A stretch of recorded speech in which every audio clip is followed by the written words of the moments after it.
ও সাহস তো কম না। আমার বইনের লাগে তুমি তোমার মিলাও কোন জায়গা দিয়া? তুই চললে ঠিক আছে, কিসের এত কামটা কিসের বুঝলাম না। তোর শাশুড়ির কিভাবে এত সাহস হয়? আমরা কি মরে গেছি? তোর বাপ ভাই নাই নাকি?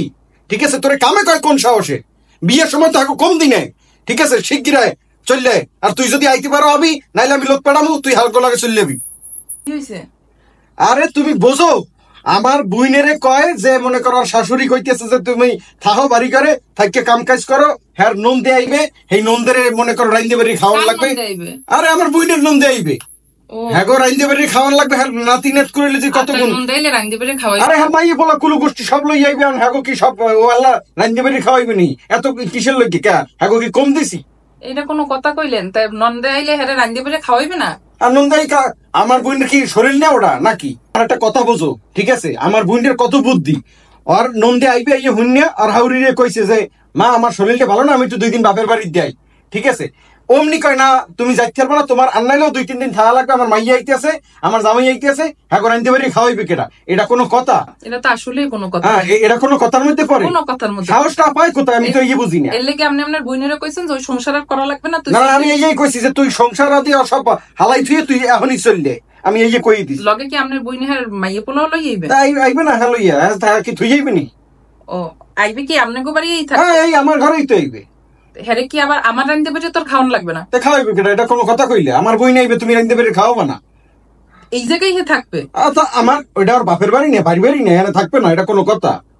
তাহলে হ্যাঁ আবার আমার রাইন্দে বেটে খাওয়ান লাগবে? তাই তুমি এই মাত্র দেখি আপনার বইনের দিয়ে বুদ্ধি দিলেন যে কিসের লেগে হে হ্যাঁ নন্দের রাইন্দে বেটে খাবে। তা আপনার বইনেও তো আমার ননন, হ্যাঁ আমি কিসের লেগে রাইন্দে বেটে খাওয়া? এটা কোনো কথা? শরীরটা খারাপ, আমি বাপের বাড়ি চলে যাবো, যেদিন আপনার বইনে যাবে সেদিন আমি আমো। এটা কোনো কথা? এটা কোনো কিছু মেলে? ওর সাহস তো কম না। আমার বইনের লাগে তুমি তোমার মিলাও কোন জায়গা দিয়া? আমার বইনের বিয়ে দিছি আমরা কত কিছু দিয়ে থুইয়া, ঠিক আছে, তোমার বাড়িতে আনছি কি আমরা কোনো কিছু আনছি? আমার বইনে আইয়ে এখানে যতদিন থাকবে,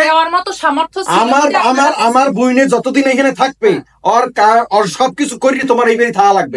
এই থাকতে পারলে থাকবা, না থাকবে না থাকতে পারলে তোমার তুমি দেখো। আপনি দিয়ে এইমাত্র আপনার বইনেরে দিয়ে কইলেন যে তোর নন্দে আইবে, তুই কিসের লেগে রাইন্দে বেটে খাবে? তোর শাশুড়ির সাহস হয় কেমনে? তাহলে আপনার বইনের আমি রাইন্দে বেটে খাওয়াইতে যাবো? এটা কোন আমার বইনের লাগে তুমি তোমার মিলাও কোন জায়গা দিয়ে? আমি তো বুঝি না। কেন আপনার বইনেও একবারের বউ, আমিও একবারের বউ। হে যদি হ্যাঁ নন্দের সেবা যত্ন না করতে না পারে, আমি কিসের লেগে আমার নন্দের সেবা যত্ন করবো?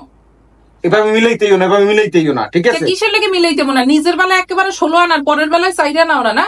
আপনার বইনের আপনি কিরম বুদ্ধি দিলেন? একটা জিনিস বোঝার চেষ্টা করেন।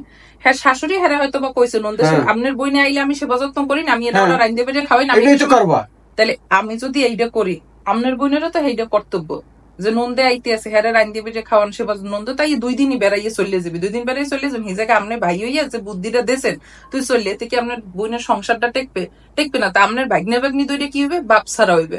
2 দিন পরে এই জায়গায় রাখতে রাখতে হ্যাঁ দেখা যাবে যেটা সারাসারি হয়ে যাবে বা কিছু। তাহলে আপনার ভাই এক সময় কি আপনার বই নিয়ে কষ্ট পাইবে না?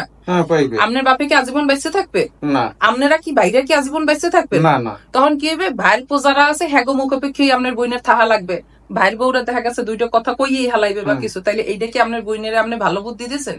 এটা আপনি ভালো বুদ্ধি দেন না। আপনার বইনেরে ফোন দিয়ে বুঝাইয়ে কন যে বোন নন্দ তাইয়ে 2 দিনই থাকবে, বেড়াইয়ে যাবে, তুই ভালো মন্দ সেবা যত্ন কর, খাওয়াই লয় দে, এরপরে আবার আইয়ে 2 দিন বেড়াইয়ে যেতে কন। আমি যদি আপনার বইনে এখন যাওয়ার কথা কইছে, এখন আমি যদি আমার বাপের বাড়ি চলিয়ে যাই, হেলে কি রুম হইবে কন? আচ্ছা আমি আমার আসলে ভুলটা বুঝতে পারছি, তাই আমার বইনের আমি একটা ফোন দিই। সুপ্রিয় দর্শক, আপনারা এতক্ষণ আমাদের যে ভিডিওটি দেখলেন তাতে কি মেসেজ রয়েছে সেটা অবশ্যই আপনারা হয়তোবা বুঝতে পেরেছেন। আমাদের বোন অথবা মেয়ে শ্বশুর বাড়িতে কোনো একটা ছোটখাটো ইনসিডেন্টের শিকার হতেই পারে। তারা বাপের বাড়িতে ফোন করে একটু নালিশ করবে বা মনের কষ্টটা ভাগ করবে, এটাই স্বাভাবিক।